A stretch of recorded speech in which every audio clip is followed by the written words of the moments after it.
on Facebook Live, which is you.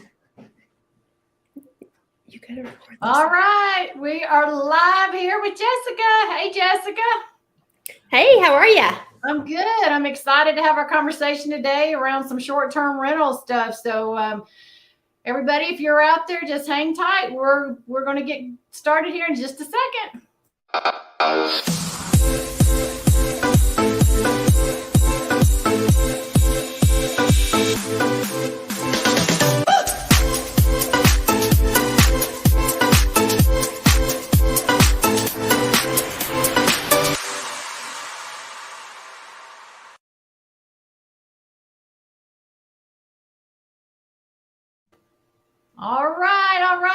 All right, Jess, I'm excited to have this conversation. Thanks so much for joining me today. Of course. Thank you for all that you do for us. Oh, you're so welcome. So let's jump in. So you are the queen of short-term rentals. I say that all the time, me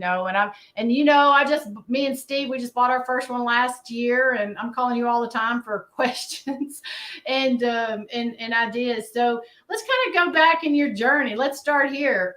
When you started in short-term rental, first of all, how long ago was it you bought your first short-term rental? I didn't know it was a short-term rental at the time, but it was in 2015. So you sort of stumbled in. So explain that when you say you didn't know that. So back when you could kind of solicit on Facebook, which I didn't know that's what I was doing, but I had put in, I just bought my condo downtown and I had worked 5 jobs to get it. I was driving Uber and Lyft and cleaning houses and doing all kinds of crazy stuff to make money. I was a school teacher for Metro Nashville Public Schools, which I loved and I miss it. And I was working at the Gaylord Opry golf course on the weekends. But I put on the Facebook group for the CMA Fest that I had a rental downtown. I had just purchased if anybody wanted it because I was a teacher and I wanted to travel. So I thought if I could make a few bucks there, then I could go travel.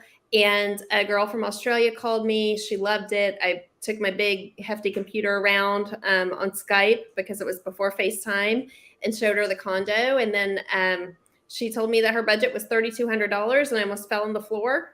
For the week? Yes, for the week. And my mortgage payment was like $764. So that worked out really well as a teacher. And she told me, she said, I can only pay you through PayPal or Airbnb. And I asked the question that changed my life, and that was, what is Airbnb? And she said, you post pictures of your place online and people pay you to stay there.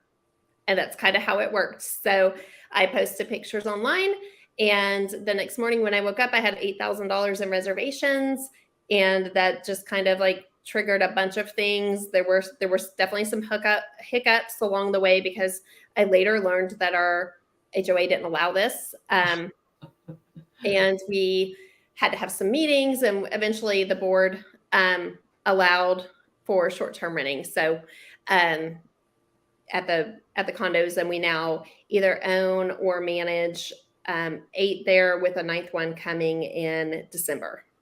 That's awesome. Well, what a way to stumble into a whole new business. I mean, when did you get your real estate license? Not until 2017. So I was in short-term rental business prior to being into real estate production. Okay. So did you get your real estate license because the short-term rental, like what got you into the real estate space? Because now you sell real estate, and we'll talk a little bit more about this in a second, but I love, like, one of your missions that I know is just to help other single women, because you were single at the time when you started your short-term rental. You were single when you got into the real estate space and you got your real estate license. And now you have a very successful real estate business on top of, all these short-term rentals. So we'll come back to the real estate in a minute, but is that why you got your real estate license? It sort of led into it. So I had a lot of friends that I wanted to travel with, because now I had the means to travel and I had no place to stay, if we're honest, right? Because I'm renting my place out. And so I would rent it out and go travel in the summers because I was teaching school. And then later realized that I had an Airstream camper that had been my brother's that we lost tragically. And some of the donations from his friends and family whenever he passed away suddenly, we used that to fix up his Airstream because we weren't really sure what to do with it. So I parked the Airstream at a local campground on the lake with my paddleboard, and I loved it. I had my little golf cart. It was awesome. I absolutely loved it. People thought it was crazy. But I would rent my place out, but then I would also love to travel. So I was using that income to help me travel, but I didn't have anybody to travel with. So I would tell my friends, like, get a roommate or, buy a place. I would always say, buy a place, live in the basement, rent the top, or vice versa, so that you can come travel, or you can come to happy hour, you can come to the concert or whatever. Because life is short. That's what I learned, with the passing of my brother, is I did not want to just work all the time. So I had a friend who needed to buy. She had great credit, she had a good job, and she needed to buy, but I didn't feel like she had the confidence to do it. And it hit me one day, if I got my license, she would buy a house. So she was kind of my motivation. So I was teaching. I pretty much took most of the classes over spring break and stayed up, really late, which I was used to doing I've always been a hard worker. So I stayed up really late, did my classes, and got my license and learned about house hacking and how you can use real estate to have a little more freedom. So she was one of my first clients. She wasn't my first client, but she was one of my first clients. And now she has multiple properties and she's a landlord. And I'm so proud of her for that. She's not in the real estate business, but she is an investor. And so that's kind of what led me to get my license. So my passion is definitely getting women into their first homes. I work with a lot of different lenders. I was just on the phone with another agent about different programs for teachers. I have a passion project of having an apartment building here in Nashville and allowing teachers to live there and putting a large portion of their rent into an escrow to purchase something else. So that's definitely a piece of me and my soul and why I got into the business. But naturally, it also led to me working with investors. I like local investors. I like people here in the city that I can help, just that only have a few, rental properties here and there. You're so good too. I mean, you sell to everybody, but you make it very much known, like, just what you said. I'm here to help single women primarily just get into real estate. And I hope you went back and told your friend, I'm sure she's a great friend now, like, you were really the inspiration for me to even get into real estate to begin with. And, unbeknownst to you, we're going to and do have a successful career in the real estate space, but it's because you always come from a heart of serving, and that just comes by default, all the sales and the people reaching out to you. So let's go back on the short-term rental world. So you fell into it accidentally, but and you started making good money. You made $8,000, like you said, and for a teacher, just making $8,000 in a month, like, that's pretty life-changing, right? Just to be able to rent your place out. So what did you do to go on to buy your second one and your third one? Like, what was the process? And you're like, wow, like, if I had one, what if I had two? What if I had three? Now we're up to 14, right? But like, what made you go from one to two once you had true realization of it, not just stumbling into it? Yeah, so I had a little townhouse that I had bought in college. In college, I was a cart girl on a golf course. Grew up in a family that we had a lot of love, but we didn't have a lot of money. But in college, luckily, I mean, it was a pretty good job, and for a college student, and Phoenix at that time, houses were, not too expensive. I bought in 2005 and everybody was buying. I being on the golf course, I would run into people that their kids were buying and things like that. And the golfers were like, you should really buy a place, look at, consider it. So I was able to. So I bought a little townhouse in Phoenix in 2005. I paid $135 for it, I believe. And the values went up really quickly. You guys, everybody remembers 2008. I was so excited. The value went up to like 280. And then when the values dropped, it dropped to 88,000. And I remember telling my dad, oh my gosh, I've lost all this money. And my dad said, no, you haven't. He said, don't sell it. said real estate historically has always gone up. And that's what I tell my clients. Historically, it's always gone up. So just don't sell when it's low. And I didn't do any of those crazy loans. It was a 30-year fixed. So it was climbing back up very slowly, very, very slowly. And I rented it out. And I think my mortgage payment on that one was like $600 a month. So with the HOAs, it was around $800. So I rented it out and I was making $8 a month on it. So it had that from like a long-term rental. You're making it was a long-term rental making $8 a month. And if anything went out, the refrigerator, somebody didn't pay the rent for a month, I had a change in tenants, then I lost money that year. But it was there and I didn't want to sell it. I didn't really know what to do with it. So when I discovered the short-term rental market here in Nashville, I said, well, I can sell that one and I can make a lot more money here. So I bought a house in Inglewood in East Nashville that I thought eventually I would move into. So I sold that one and bought another one. It had a hot tub, and that was my second one. So it was a 3-bedroom, 3-bath with a backyard and all that. So and that one went pretty well until we had neighbor issues, and eventually ended up selling that one, 1031 exchanging it and getting the lake property that we have now. So that was my second one. Okay. My third one, I loved. I saw it the day it hit the market, walked into it, loved it. And it,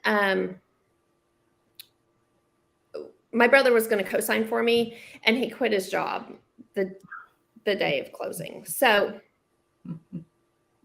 there we go. Experience. So how did you we learned so much from experience.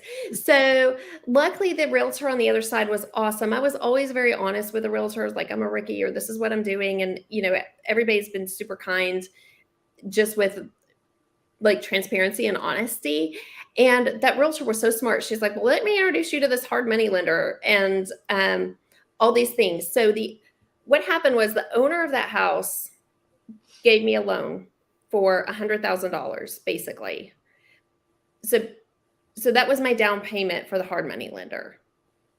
So I paid $400 for the house.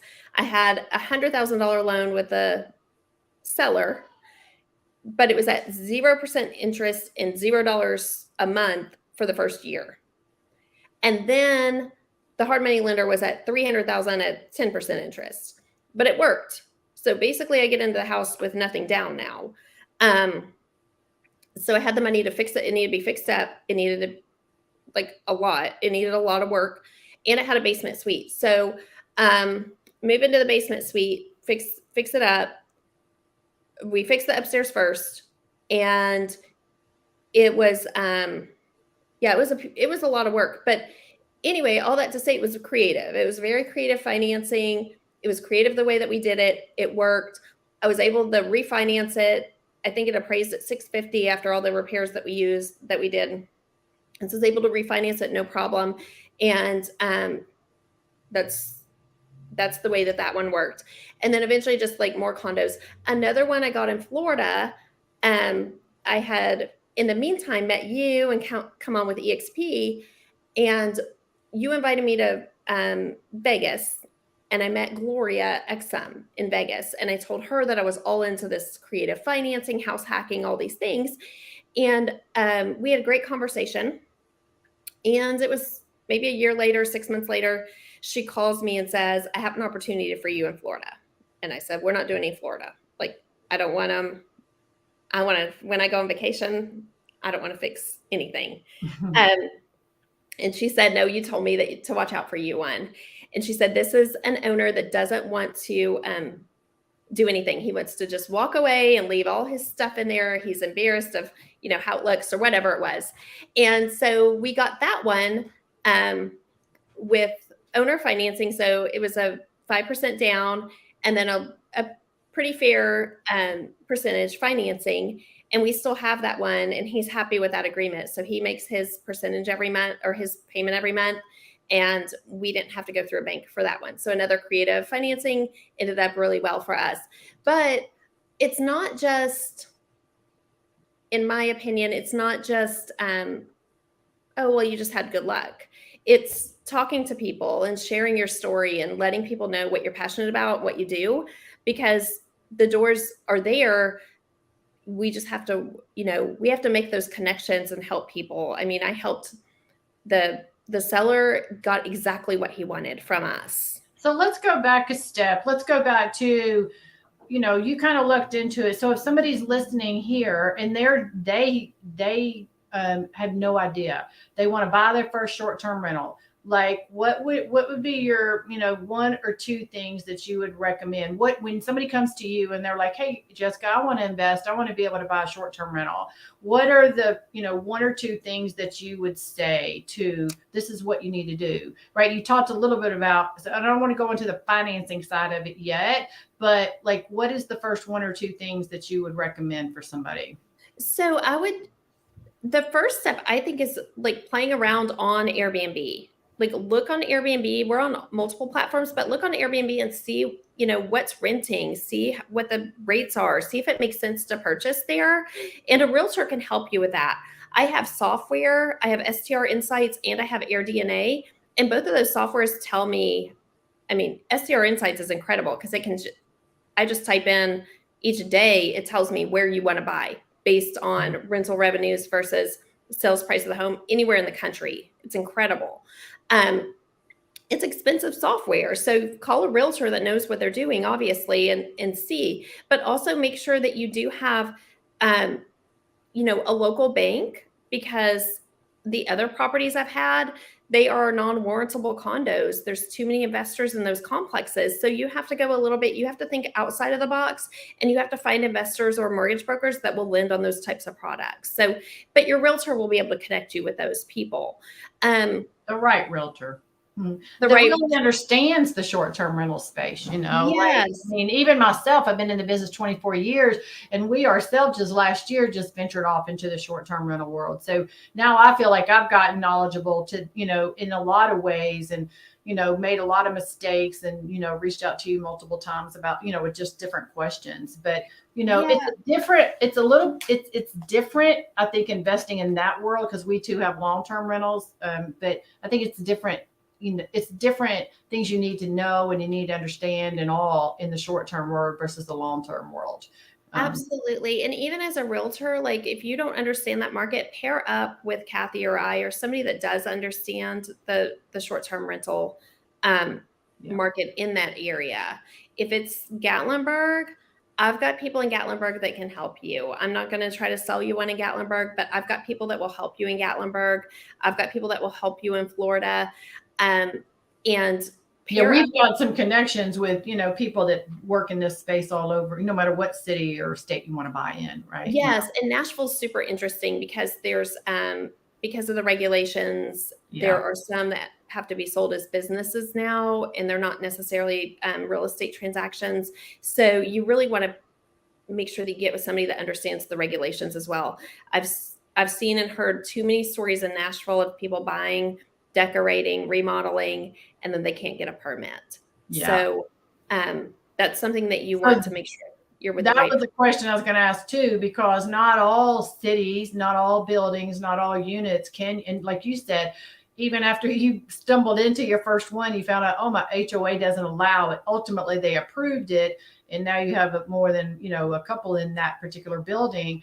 But, that's another thing that you've got to make sure on the front end, right? To make sure that before you go jump off into buying, something that you think is going to be a short-term rental, that you're allowed to make it a short-term rental. So let me ask it, right? Do you agree there?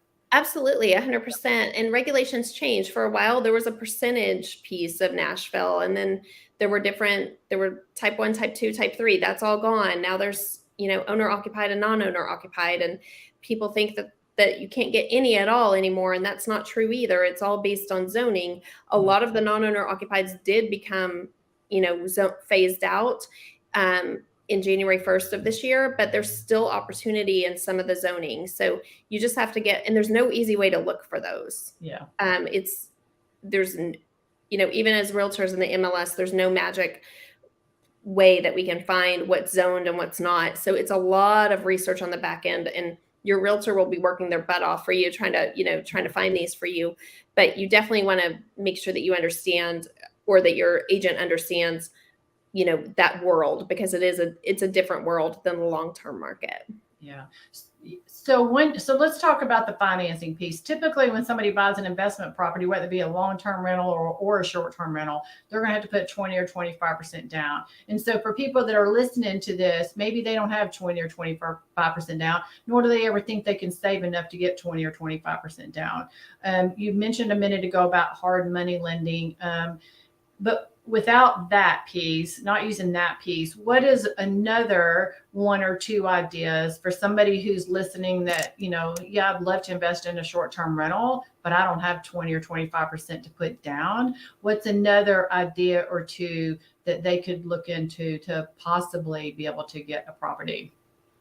Okay, I've got a couple different ones. We've got one under contract right now, and they're doing a HE loan on their current house. Their house is paid for, and they're doing a HE loan on it to purchase their short-term rental. So that's one option. That's it's pretty risky. It's high risk, but they're able to do that.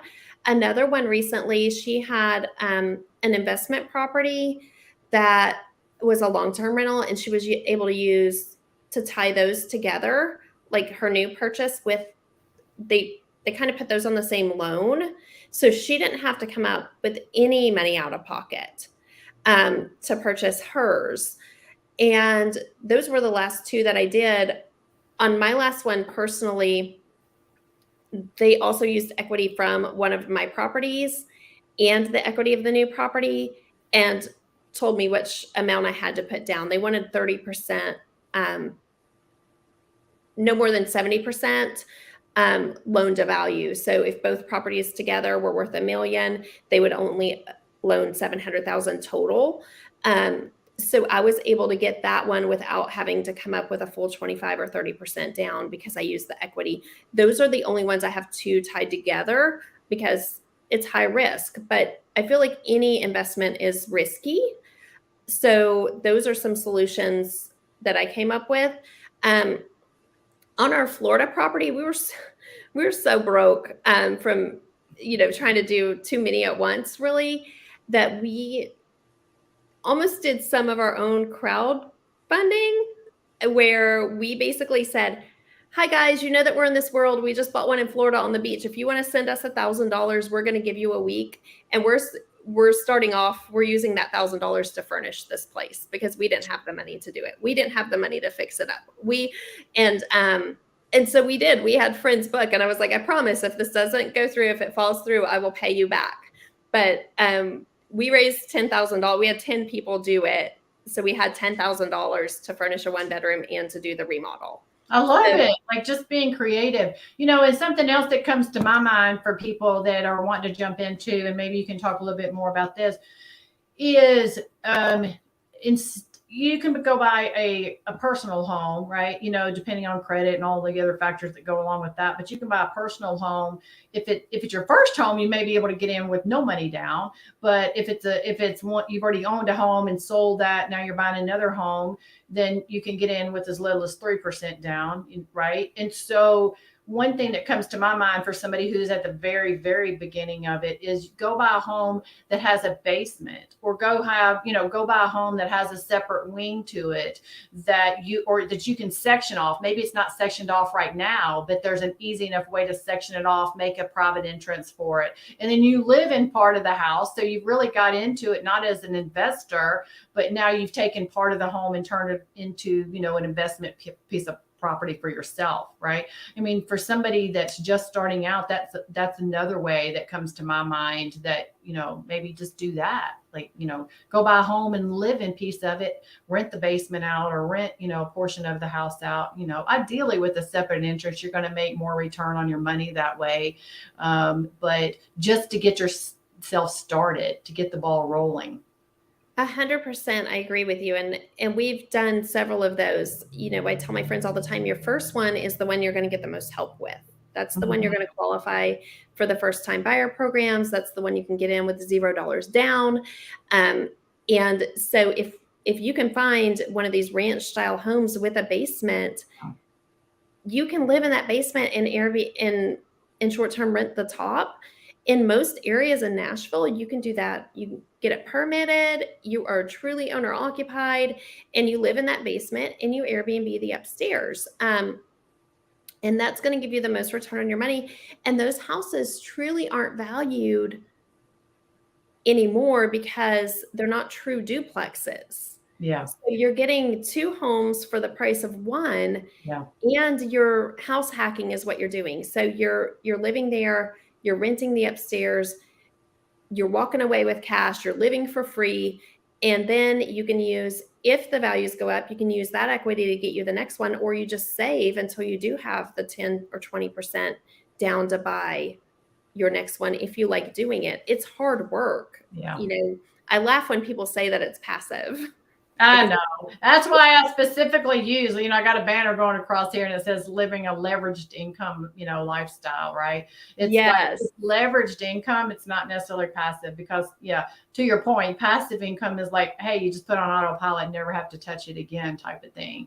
So, but living a leveraged income life is way better than, as I say, the 40-40-40 plan, like going to work 40 hours a week, to, make 40% of your income in retirement years type thing. But it's all about leverage. I read that book from Kiyosaki a long time ago. I talk about all the time, like the cash flow quadrant being in business. It's all about leverage and systems, right? So I love talking about the whole leveraging of real estate. Obviously, I've been in it for a long time in real estate. You've been in it for several years now. And I mean, it's our world, right? And what we're passionate about.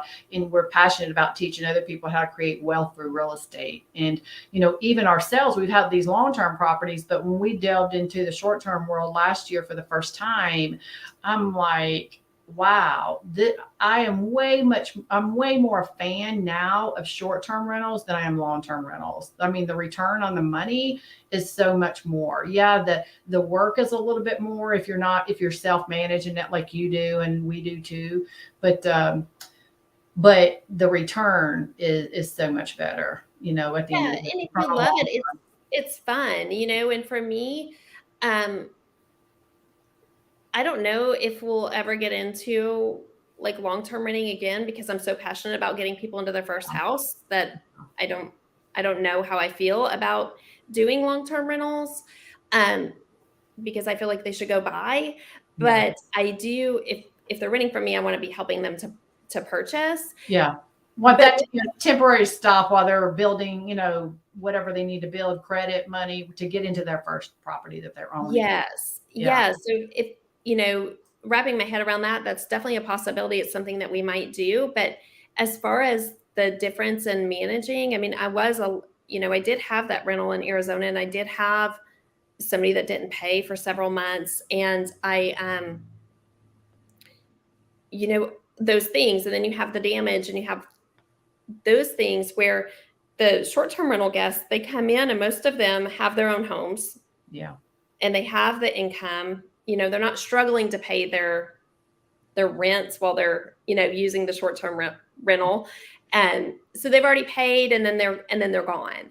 And it's fun. Like I minored in tourism in college. So I've always liked tourism anyway. It was, who knew that I would really be in it? Yeah. But I love that piece of it. And I love going in and decorating. I mean, today we went and picked a pool liner. So it's constant things like that. And then it is work, but I've just changed my mindset to think that every single day I'm going to get a call for some kind of an emergency. Every single day. And it might be that the refrigerator is broken. It might be that we need an air conditioner, but whatever it is, I already know it's coming. So when I get those calls, I don't panic anymore. It doesn't stress me out. Yeah, you just are prepared for that. So let me ask you something else about like somebody that's looking to maybe buy their first time short-term rental. Do you, and I think I know what you're going to say to this, and I know what I would say to this, but do you look, one of the things when you have a short-term rental versus a long-term rental is you got to have it furnished, right? And so will you only look at places that are furnished? Or are you, hey, I'll buy anything and then I'll come in and furnish it? You kind of really talked about that already, kind of with your condo down there in Florida. But so you don't limit yourself just to a furnished property. If it comes with furniture, that's nice, right? Especially if it's decent. But Yeah, and typically the ones I see, I don't really want the furniture in them. Now there are some that you walk in and they're show places and you're like, oh my gosh, yes, I want it just like this. I want every picture, I want every towel, I want everything that's in here. But either way, you have to go in with your vision. So that's where our success has been made, is going in with a vision and saying, this is what it looks like now, but this is my vision. We bought a little duplex that it was in bad shape. It didn't have central heat and air. It was in really bad shape. I got that one from a wholesaler, and and they made money on it right away. It was an assignment of contract, and that kind of stinks, but it was totally worth it for us now. And we tore down walls and put in mini splits, and our budget on that one was 28,000, and we spent 90. So that was Ooh. our that was our first. That's what happens when you're going to get into renovations. They say take your budget, your estimate and add 10%. Yeah. Like your first ones, probably take your estimate and add 30 or 40% to Yeah, or 300%. Like we had. Yeah, like you do. So yeah, you just have to make sure that you do, you're prepared for that. And unfortunately with that one, we didn't have the money. So a lot of that went on credit cards. So when it did, and then we furnished it in February of 2020, right before COVID. So that was not a fun time for us. It was a really scary time for us, actually. We furnished the beach condo, both sides of that duplex that we do 30-day rentals out of for traveling nurses. Thank gosh it was for traveling nurses, because we did get them booked. And then we furnished another condo in downtown Nashville. We did 4 in that February, thinking this is going to be our year. And then COVID hit. And it was super scary. We sold Tyler's car and realized that paid our bills comfortably for about 2 weeks. And we just made a list of properties we were going to sell to be able to make it. And we were okay with that. We told each other, we chose to buy property instead of having a savings. So we will now liquidate these properties. And I try to really not be over leveraged whenever I purchase these. So even though when I tie these together, I'm still in a 70%, loan to value. So I don't feel like I'm upside down or even close to it. But that was a scary time. And then I dove into the real estate classes and killed it in real estate that year. So it all worked out, Yes. The happy ending of that was by July, we paid my student loans off in full. So we, sold the car, worried a little bit, kicked butt in real estate. And then it's been pretty solid since then. I love that. I want to help other people do it. And it's so important to get your first one. Yeah. That's why I tell everybody, get your first house, and then everything else is easy. Yeah. Just making that first one. And I want to come back to your real estate in a second, but Frankie had a question. Says, what is a great way to market your short-term rental when you're in a flooded market? Oh, I could do that. I could talk about this for days and days and days. Color. Use color on your walls. Use colors you wouldn't use, at your house. And so you're saying make it stand out. Make it stand out. Join your local Facebook groups. Support them. Support local. Meet with luggage storage people, party planning people that decorate. Have all of those things ready, and theme, because hotels don't. Okay, if you go to a Ritz-Carlton here, it's going to look just like the Ritz-Carlton in Denver. The Gaylord Texan we were just at, there was some theming there, but the room's the same. So with short-term rentals, it's completely different. So, just theme them, make them almost borderline what you might think is tacky. People love that. I mean, we're going to Disney. We're looking at rooms, the Nemo rooms, because my daughter loves, Nemo right now. So that's what people want when they travel, is they want those themed rooms and the themed houses, do murals, all the things. But when you're talking about themed rooms, to me, at first, you got to like, what market are you in, right? So like a lot of yours are in Nashville. So you have all yours themed around sort of the whole country music, the music's world to a degree, right? But, if you're out in, like at the beach, for instance, right? If you're at the beach, you're not going to have the same type of theme there. So first of all, understand your market, who your client's going to be, but then theme them all. Like you've got all yours named. Don't you have all yours named in Nashville, like after country music people? Yeah, so that's the other thing. So this would go along with that answer to that question. Make sure that you have a unique name for your property that somebody can Google, and make sure you have a direct booking site. because if you have a direct booking site, those people are going to be loyal to you. They're going to tell their friends about you, and they're not even going to look on Airbnb. So you're no longer competing with everybody else. So all of ours are named a woman singer with a different song lyric. So we have Shania's Neon Moon. Shania didn't write Neon Moon. Those words are not together anywhere. You Google Shania's Neon Moon and our property pops up. Dolly's Dixieland Delight. We've got, I can't remember, Emmy Lou's Rhinestone Cowboy, things like that. So make them really unique names in the headlines, and then people can Google and book direct. By the way, that's a great tip for all of you that want discounts on your Airbnb. You don't have to ask for discounts. Find the name of the place and then go Google it. And it's going to be cheaper, less expensive for you. And I love Airbnb. Thank you, Airbnb. I love you. But for those of you looking for those tips, Go direct to the Yes. Find the owner and go direct. Yeah. And even our beach condo, what you need to think about with these, if you're worried about a flooded market, is your photos. The photos are everything. I don't worry about the functionality. I want it to look good. My beach condo is painted all teal, all of it, every room. I would never, ever live in a teal house, but people go there. They love it. When I go, I haven't been, to be honest with you. We've never been, but I would love it because it's bright and it's fun. Beachy. And we have surfboards everywhere. So we kind of went with a surfing theme because we both surf, and we love it. But it's, it's this really bright, obnoxious color that looks great in photos and it's fun. But I would never paint, like this is our office, it's white. I wouldn't live in a teal house, but you can do so much with paint color.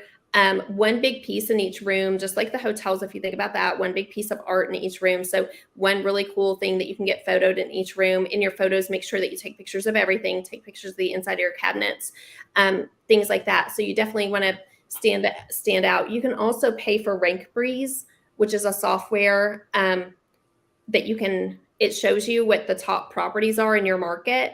And so you can kind of click on those properties and zoom in and see what those properties have that maybe you're not offering, and it might. What's that called?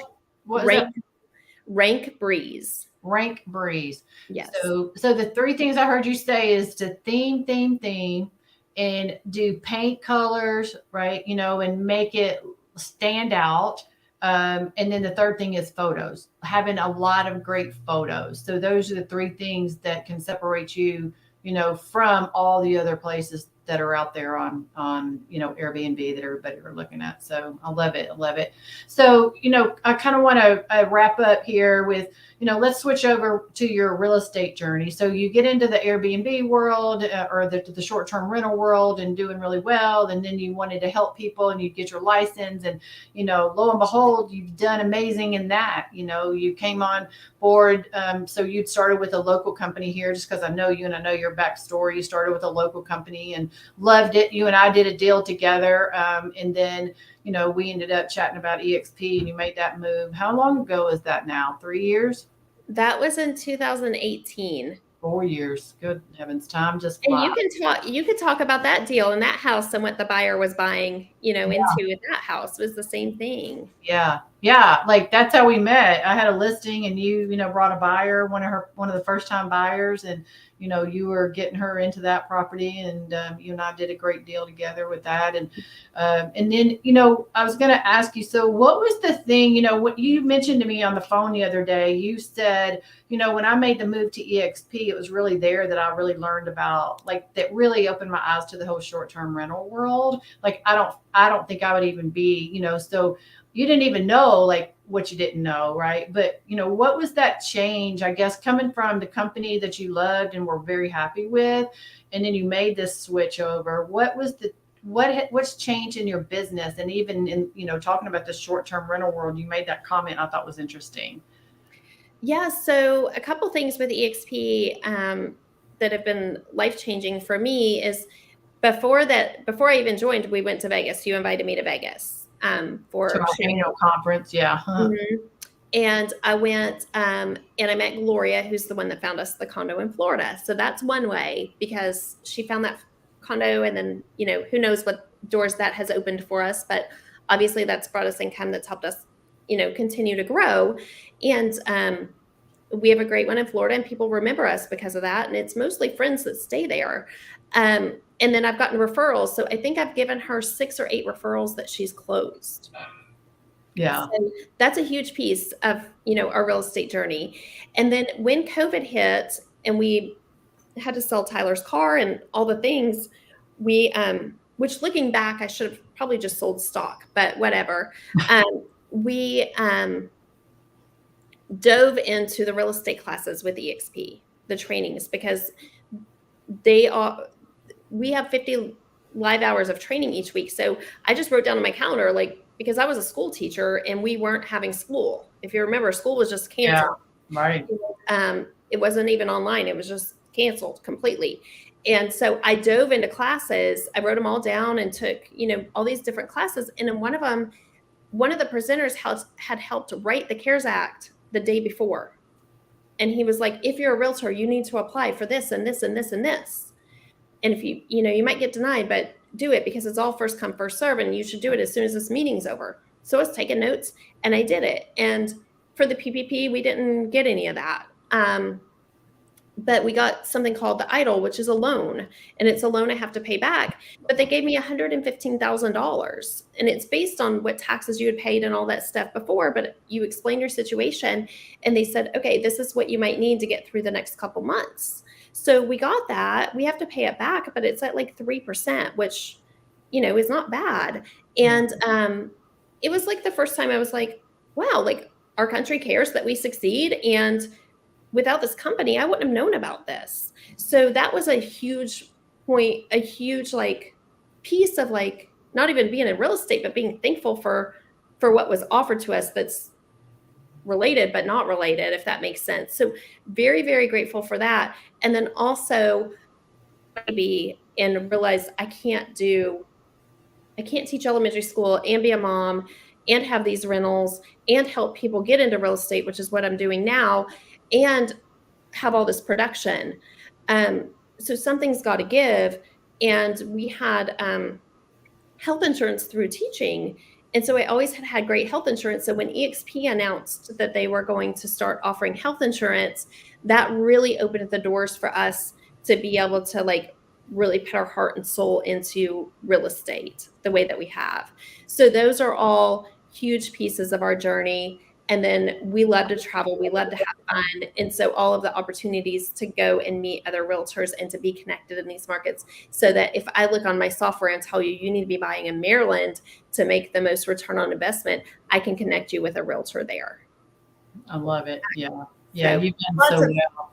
And you mentioned the stock. I mean, just because of the production you do, and what EXP offers is, we're all agent owners, and so we accrue stock just by doing what we do, sell real estate every day, right? And so anyway, you've done some amazing stuff with your stock. What'd you buy? Did you buy a big old fat boat? Was it? What'd you do? You sold some stock? Well, we paid a big piece of our houseboat came from selling a little bit of our stock. And then when I got pregnant, we sold stock to buy a car, which probably some financial people say, no, you should have, maybe taken out a loan for your car, but I don't like having loans for those kinds of things. So I sold some stock and bought my car. And we've iconed now twice, and I think we're going to icon this year. So we're going to get more stock. Which means you're going to get even a whole lot more, which is fantastic. A little down right now, but it's a good time to earn it. So, yeah. Well, yeah, it is for sure. We sold some of our shares and paid off one of our long-term rentals. That was never even a thought that was going to happen. And like you said, from the financial standpoint, may or may not have been the best choice because our interest rate wasn't that terribly high. But, having a completely paid for house just came from stock, from doing what we already do. That was just a bonus that happened. But Jessica, I appreciate you being on here so much. I know people have gotten some good information about like even where to start, if they're wanting to buy a short-term rental or if they have one, and, some of the things that you've shared there. So if you have any more questions, just, reach out to, I've got my number down there, Jessica's number down there. Just reach out to us and we're happy to guide you in any way. Obviously if you have questions about EXP, we're happy to share that information along with you as well. But are there any last points or tips that you want to share in closing that we didn't touch on? Not that I can think of at them. I mean, there's a lot of things that we could share as far as, tips on running these and managing them and things like that. But it's really just make sure that you're paired with the right realtor. Don't be afraid to try it. It's a big risk. So think of your risk of, your risk tolerance. But, and I know somebody had mentioned something about an oversaturated market. If you're in a place like Gatlinburg or Orlando, you might feel like you're oversaturated, but I think there's always going to be tourists there. So I personally try to make sure that we are in places that there are tourists, and in commercial areas and things like that. So I like to, focus on those areas because I feel like they're safer and they're not taking housing away from the women that I'm trying to help. Trying to get in. Love that too. Love that. Well, we may have to come back and, have a deeper conversation now once people have the short-term rental, like, what are some things that, you've learned, and even me, this last year, I've learned some things the hard way, right? That I didn't even know the right questions to ask. So maybe we'll have a follow-up to this one day soon about, now you own it. Now what? How do I maximize the money? What are the pitfalls? All of those things. So maybe we'll do a second round of this soon. Yeah, and that could never end. That could go on. That could go on and on. Year after year. Series on this for sure. Maybe that's what we should do, actually, because I think it's an area people are interested in. I think a lot of people are interested in the short-term world. They just don't know how to get involved with it. So, yeah. Well, again, thank you so much. I appreciate you being on, and thanks so much for sharing all your knowledge with us. And thanks for having me. Okay. Bye-bye. Good to see you. Bye.